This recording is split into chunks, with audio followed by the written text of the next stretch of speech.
नमस्कार मित्रों, आज हम भगवद गीता के 6ठे अध्याय ध्यान योग की चर्चा करेंगे।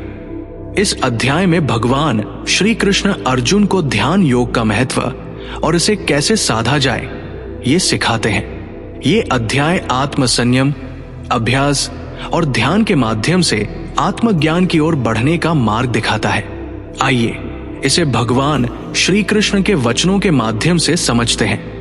भगवान श्री कृष्ण ने कहा, हे अर्जुन, ध्यान योग का मार्ग आत्मा को परमात्मा से जोड़ने का साधन है। इसका अभ्यास तुम्हें शांति और मुक्ति प्रदान करेगा।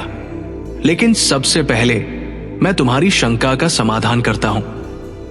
तुमने मुझसे पूछा कि क्या एक ऐसा मार्ग है जिससे संसार के कर्तव्यों को निभाते हुए भी आत्मज्ञान प्राप्त किया जा सके।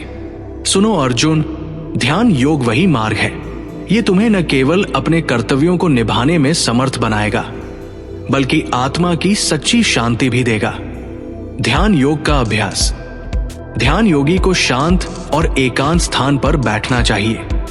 अपने आसन को स्थिर करो, न अधिक ऊंचा न अधिक नीचा। अपनी रीढ़ सीधी रखो और मन को मुझ में स्थिर करो। संतुलन का ध्यान रखना आवश्यक है। न अधिक खाओ न भूखे रहो, न बहुत सो न अधिक जागो। जीवन में हर चीज में संतुलन रखकर ध्यान करना चाहिए। अपनी इंद्रियों और मन को वश में करना सीखो। ध्यान योगी किसी से द्वेष नहीं करता और न किसी से आसक्त होता है। वो हर जीव को समान दृष्टि से देखता है, चाहे वो मित्र हो या शत्रु, सुख हो या दुख। यही सच्चा योगी है। ध्यान का परिणाम। जब योगी अपने मन को वश में कर लेता है तो वो मुझे हर जीव में देखता है और हर जीव को मुझ में। ऐसा योगी जानता है कि मैं सर्वत्र हूं। ये अनुभव उसे शाश्वत शांति प्रदान करता है। ध्यान योग के माध्यम से आत्मा और परमात्मा के एकत्व का अनुभव होता है।